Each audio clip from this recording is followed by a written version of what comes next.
Have you been house hunting for what feels like forever and still nothing's working out? If you're stuck in a rut, you're feeling deflated and thinking about throwing in the towel, this episode is for you.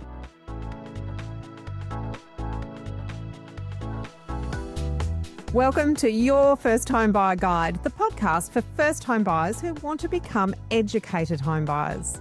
I'm Veronica and that was Meighan. We are two of Australia's most experienced buyer's agents and probably old enough to be your mum, which is a good thing because between us, we've got almost 50 years experience to share with you, and together we're going to cut through the BS and make sure that you're well informed so you make better decisions.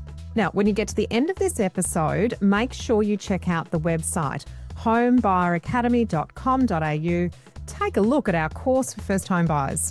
We've created an easy-to-follow course that builds on all of our professional experience to take you step by step through the whole home buying journey.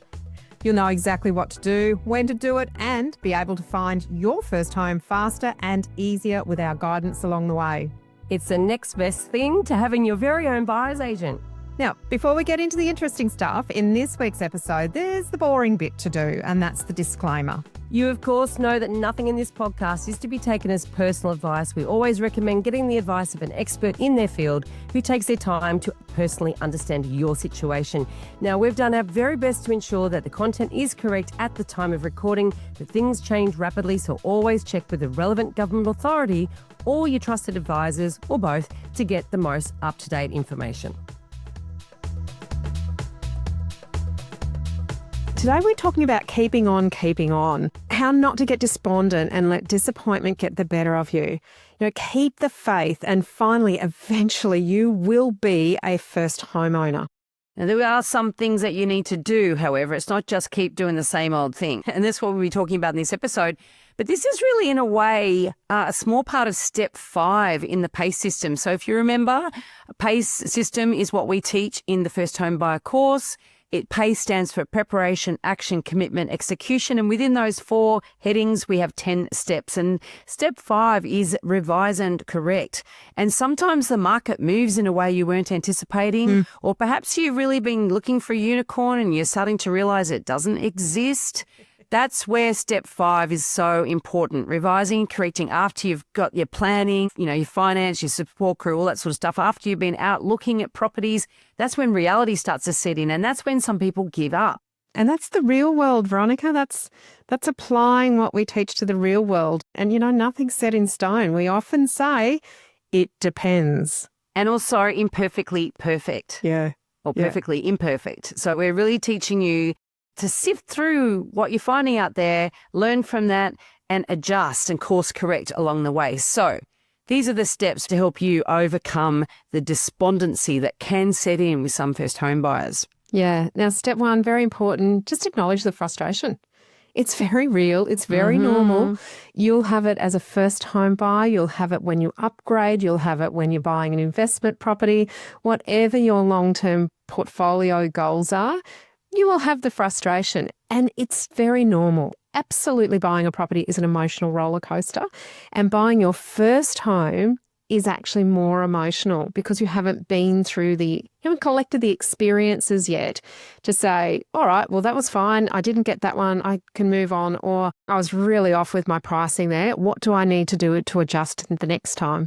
And we know that underneath it all quite often is fear. It's fear that it's never going to work for you. You're never going to manage to crack this nut. And so that's why we do teach what we teach in, the way that we do that, because you can crack it.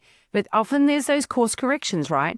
But you are dealing with rejection. And in many cases, you're dealing with rising prices and limited choice. It is very easy to feel defeated, and understand that you are not alone. Every successful home buyer has likely had a moment where they nearly gave up. You are not the only person that has felt this way. Yeah, absolutely. Now, I'm going to just put here, sometimes it's not going to happen. And this is an opportunity to have a really hard conversation with yourself and say, am I just expecting way too much for what my budget is? Or am I looking completely in the wrong areas? And this opportunity to sort of sit back and don't beat yourself up about it. Just see if this is still the right pathway for you. It might be to have a little bit of a think about whether rent vesting might be better, or if you are just simply unable to afford a property and you're compromising too much, it might be talking to a financial advisor and see if there's somewhere else you can invest. Yeah. Now, the second thing we want to talk about here is recognizing those signs of buyer fatigue, because what often happens when buyers do get fatigued is sometimes they can give up, or sometimes they can actually give up and buy whatever. Yeah. Neither of them are good outcomes, right? Yeah. So if you are constantly refreshing and just going through to page 10 to 12, 15 on realestate.com.au, Looking at the same stuff that you looked at last week. and you're not getting a dopamine hit because it's all pretty depressing and miserable, that is hard because it does seep into your mindset as well. And then you can start thinking there's nothing out there, and then you stop even looking. Yeah. And there will be things that will pop up. Yeah, and remember, it's not just about looking on the property portals, because a lot of what does transact is either transacted before it actually hits the open market or possibly off market. And, it's a real buzzword at the moment, but there is no doubt, and even from our own experiences in our own buyers agencies, there are a lot of things that we look at before anybody else sees them on listing portals. So you've got to get yourself back out there, talking to agents, being positive with them. Don't be the thing that's annoying the heck out of them, but be the one that's, really, I'm ready to go. Is there anything else like this? If I could buy that and one less bedroom, then it's in my budget. Have you got anything else come out? So really get back out there talking to agents.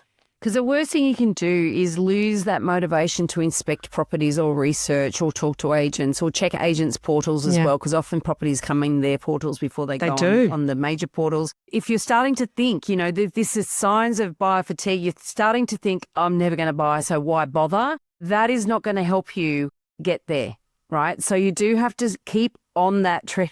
You have to keep on keeping on, right? And the third thing we're going to talk about here is the market may have changed since you started looking. And so the fact is you might be actually continuing to look and continuing to pound the pavement in a certain area, but it's not going to yield you what you want because things have changed and you need to be really sensitive to that. Yeah, look, prices might be rising, stock might be drying up. That doesn't mean you failed. It just means maybe the goalposts have shifted. And when there isn't a lot of stock, that's when talking to agents can be beneficial, finding out what else is coming up. It might just be a point in a cyclical market. So, we know that Sydney and Melbourne have more kind of weather-based markets. Yeah, winter's pretty skint. Often in winter, there really isn't much out there. Now, that doesn't mean stop searching. It just means be a little bit more patient because you might find a big influx of properties coming onto the market in spring. That's not a strategy. That's just an awareness. Well, and a good point there, Meighan, because if you think, it's all right, I'm fine, I'll wait till spring, but actually prices have moved and you can't afford what you've been looking for, then waiting to spring isn't going to solve your problem. So you do have to be very, very in tune with what prices are going and what properties are selling for. And if you're finding yourself sitting there saying, look, those people are paying too much, that just says, actually, people with more money are buying the properties you want to buy. And you need to pivot. You need to look somewhere else. You need to think, okay, my second tier suburbs now, I have to focus my attention on those because the longer I spend just thinking those people are crazy, the more the market potentially could get away from me. So you do need to be very, very sensitive to what is changing in the market and respond to that. And this is where we say reset your course at times, revise and correct, because if you are on the wrong course, looking in the wrong suburb with the wrong budget, it doesn't matter how long you keep looking, you are not going to get your property. Yeah, it's true. Particularly if you're chasing that unicorn property that only comes up once every couple of years. Unicorn properties generally are those that are quite scarce. There aren't a lot of them. There aren't a lot of comparable sales. And when they do come up, people are prepared to stretch and pay a premium for them because they're so rare and rarely come up. Now, in a market that isn't moving very quickly or is kind of flat, you may not miss out on properties because, the prices aren't growing if you're waiting for that unicorn. And I remember doing a search for a client pre-COVID. Prices were really flat in Brisbane. They hadn't gone down, they hadn't gone up very much. They were just really flat. And this particular layout that this family needed for their older children, we knew it existed. and we knew that their budget would buy that property for them in the areas that they wanted to buy in. They just weren't coming up for sale. We knew that it would, and it took a long time, and eventually it did. We couldn't have done the same thing in a rapidly rising market because the prices would have moved too much. So you've got to really understand what the market is to say, am I prepared to wait for this thing that will only come up once or twice a year? Or are prices moving so quickly that I really have to get in and make some compromises that work for me? And look, the unicorn in many cases for first home buyers isn't so much the scarce, unique property. It's the property that is worth $100,000 more than you've got that you can buy at your budget. That's the unicorn, right? The bargain. So, yeah, the bargain. There's very few of them out there, right? Look, and I won't say we never get bargains in our buyer's agency business. Every now and then we think, oh my God, we snaffled that one. But honestly, the odds are that you have to find something and pay fair market value for it.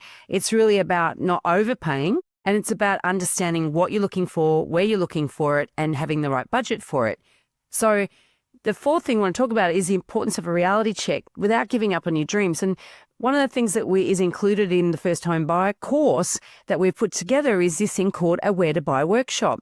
And it teaches you the process of working through what compromises you might need to make. It's a reality check, right? It's really helping you reassess your must-haves versus your nice-to-haves and making sure that your expectations are still aligned with your budget, because it might be you need to cut down on some of those expectations of the property, or it might mean that you need to move into a different suburb. And these are really important decisions that have to be made by nearly every buyer. This is not just you, not just first home buyers even. Everyone has to really work through this process to work through what's important for them, what can they live without if they have to, so that they can make the appropriate compromises for them. Now, the idea for this episode actually came from one of our students in Campfire. Now, I spoke to her one week, you spoke to her another week, and she was actually sort of asking me, in the real world, going from the course, learning how to do things, going through the process of the 3 Ps and where to buy, what price, going through that process and then actually going out into the real world and trying to apply all of that. She said, I really find it hard. You know, Veronica and I talked about it as a real wake-up call for us to remind you that there are going to be compromises. So yes, we talk about a lot of things in the process, things to keep your eyes on, where compromises are. It's not to say don't buy this thing. It's to say if you're going to buy this thing and that's the compromise you're prepared to make, just go into it with your eyes wide open and do your pricing, understanding what that compromise is and the impact that it will have on a future buyer. Now, I think that's really, really important because, you know, how many times on this podcast do we say, you know, we answer a question, we go, depends. Because it really does. There are so many moving parts when it comes to buying a house, and some of the moving parts are the people that are involved in it. You know, you've got a buyer, you've got sometimes a buyer's agent, you've got a seller, you've got a selling agent. You've then got all the people that are talking to the sellers and the buyers and putting input into their ears. There's a lot of things that can move and can change even in the middle of a negotiation. So I think it's really important that while we teach the structure and the framework of how to do this, you've got to be a little bit real world about it. To give you an example, right, a classic compromise, which is one we really don't encourage you to make, is buying on a main road. So people would be like, the only way I can get into the suburb that I want to be in and get a house the size I want or an apartment the size I want is to buy on a main road because they're the only ones cheap enough. That's fine and that's true, perhaps. But if you're not aware that that can have a knock-on effect to capital growth, which means that when you go to upgrade, your growth on that particular property won't be as much as, say, if you bought even a smaller apartment on a quiet street. That's the difference. So all we want you to do is be fully aware of the knock-on effects of different compromises so that you can make the appropriate one for you. And some people, for example, might buy a house on a main road in a suburb where their kids already go to school and that's the only way that they can afford to be in that suburb, and they're going to be there for 10, 15 years. And they're not sort of thinking about that upgrade at that point. And they may make that decision to do that. But somebody else might be thinking, well, we're doing the stepping stone strategy and we're going to be upgrading in 5 years. That capital growth is really super important to us and we need to really make sure we're not risking anything there. Well, definitely that'd be something that person we would recommend don't consider. Not be the compromise. I've got a real world example here. I'm working with a client at the moment. We're doing the vendor advisory on the sale of their property, which is on a main road. They bought it about 30 years ago. It is in a highly sought after school catchment area. It was the best that they could buy at the time when they purchased that property. They're so used to, and they're very aware of the impact of the main road on the sale of the property. They're so used to living on a main road now, and this is their last property that they'll move into in their life cycle. They're very happy to live in an apartment on a main road because they know that the compromise on the price of the sale and the compromise on the purchase actually puts them in the same market. But that's a very eyes wide open, knew about the compromises and the potential issues. And that's the part of life that they're in. It was never a stepping stone for them. It was a family home for a very long period of time. So you've got to be careful because you can get trapped. But if you're in a situation like that where considering all the options, it might work for you. And I think what's important and what we're trying to talk about here is learning how to balance emotion with logic, right? So this is something we definitely go deep into, both in our buyer's agency businesses, actually. It's the way we approach things, but also in the first home buyer course. You know, we really want to help you sort of work through that, navigate that, because that's when we're always talking about depends. We're not trying to be shaky and slippery. We're trying to make sure that people make good decisions that are right for them, you know.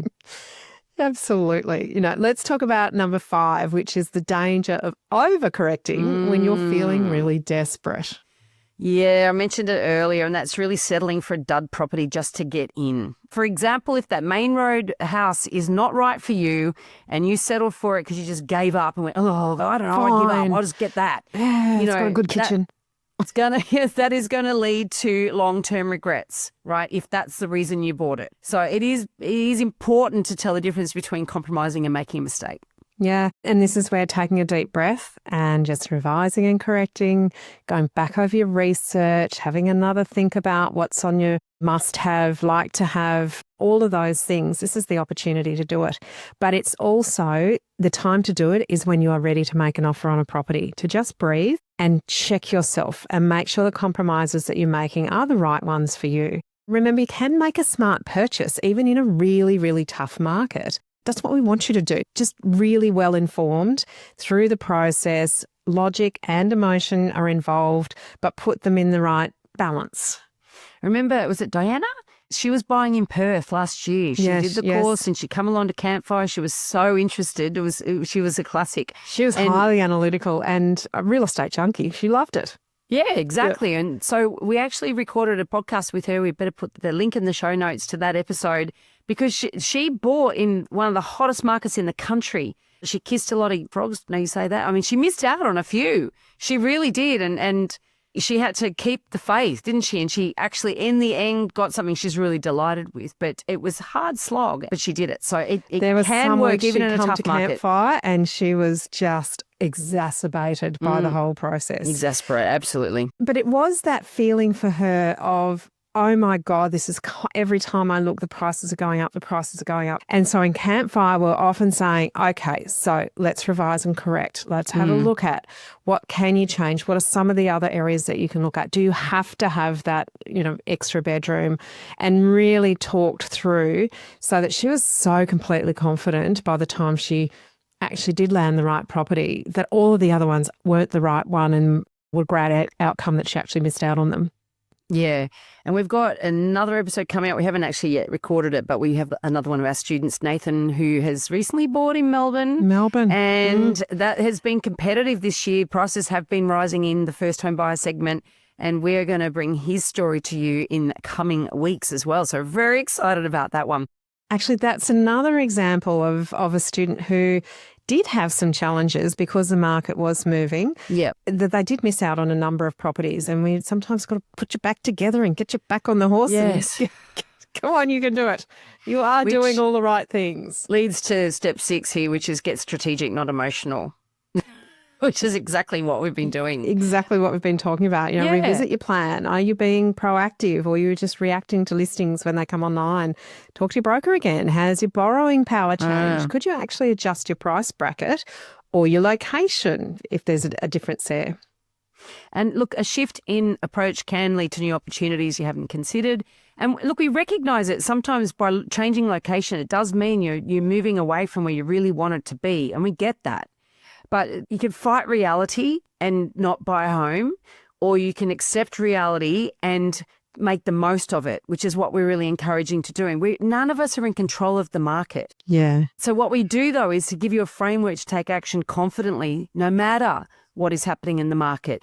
And this is the guidance, I guess, our wisdom and experience brings to you to say, we know what to do when the market starts feeling out of control. Yeah. And often the worst thing would be either if you panicked and just bought whatever, or if you gave up. And so that's what we're bringing to you, which is point 7, which is tools for staying mentally resilient as well. It can really help to take a little bit of a break from your search. Not too much. To reset. Not too Even long. just a weekend, right? just a mental holiday. A few days in the middle of the week. Most properties list towards the end of the week. Just don't look at it for a couple of days. Just get a bit fresh. But you want to stay market aware. You don't want to miss out on those things. But the endless scrolling on portals and agent sites, sometimes you just need a break from that. Yep.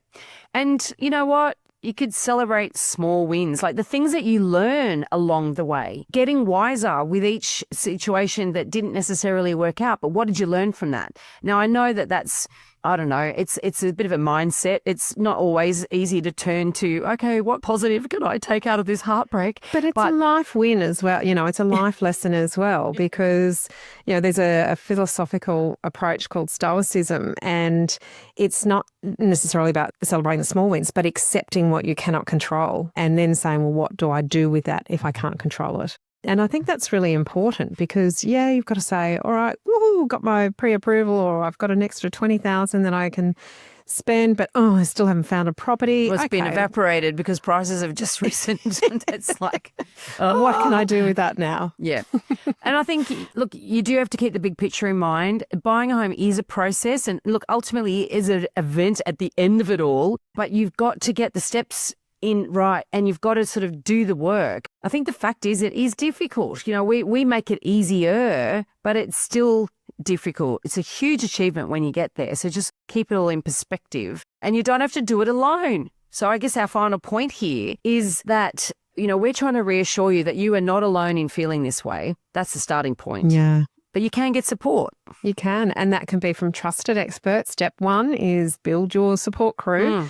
Not just well-meaning friends and family, they're important too, but to help you celebrate the positives and not necessarily give you guidance that might be outside of their lane or their area of expertise. So building that team around you, and consider getting a mentor, a buyer's agent, or join our community for first home buyers. That can really be a source of encouragement. When you see someone else who's also struggling, you don't celebrate the fact that they're struggling, but you can feel a sense of, okay, I'm not the only one having a hard time here.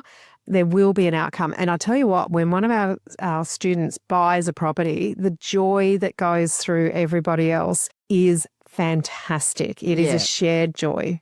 It totally is. And that's why we sort of built in that little bit of mentoring into the program, because we know that along the way, sometimes you need a bit of a G up, which is, as Meighan said, that was the inspiration actually for this episode. Was we were talking to one of our students who was starting to get despondent, like she's not finding anything of quality. And we're reminding her it's the middle of winter. It's Melbourne as well. There wasn't much, yeah. So there's a few things that are contributing to that, but also, just in case, revise all your compromises, your budget, and making sure that you're being realistic as well. That's part of, I guess, the benefit of our mentoring, in that we want to make sure that you are doing the right things, having the right activities in place so that you will be well poised when that right property does come along. Yep. Feeling stuck doesn't mean you've failed. In fact, quite the opposite. It just means that it's time to regroup and re-strategize. Now, with the right tools, the mindset and support, you can beat the home buyer blues, as we've called it, and get yourself back on track, and then be a first home owner. That is the goal. Move from buyer to owner. Too many first home buyers are leaving money on the table and hurting their future selves because they don't know how to do things in the right order. That's what we do. We teach you the exact steps you need to take and support you along the way. We help you move from a state of information overload to feeling excited and in control. You'll learn a clear step-by-step process that takes the guesswork out of buying your first home. You'll know exactly what to look for, who to talk to, and how to navigate every stage with confidence, avoiding costly rookie mistakes along the way. We've created your first home buyer course, a 10-module self-paced course plus online mentoring. Now, the course only costs $990 and you get direct access to us every week. You can share the link of any property you're thinking of buying and we can help you work out whether it's an A, B or C grade or a no-go zone. We even help guide you through your negotiations. Trust us, you will buy a hell of a lot better with our guidance and you'll overpay a lot more than the cost of the course if you don't know what you're doing. Thanks for joining us. If you've enjoyed this podcast, we encourage you to join our Facebook group. It's called Your First Home Buyer Guide Australia and it's your opportunity to connect with us and ask us your questions, which we will answer, meaning you can make sure that you're not getting led down the garden path. We hope to see you there soon.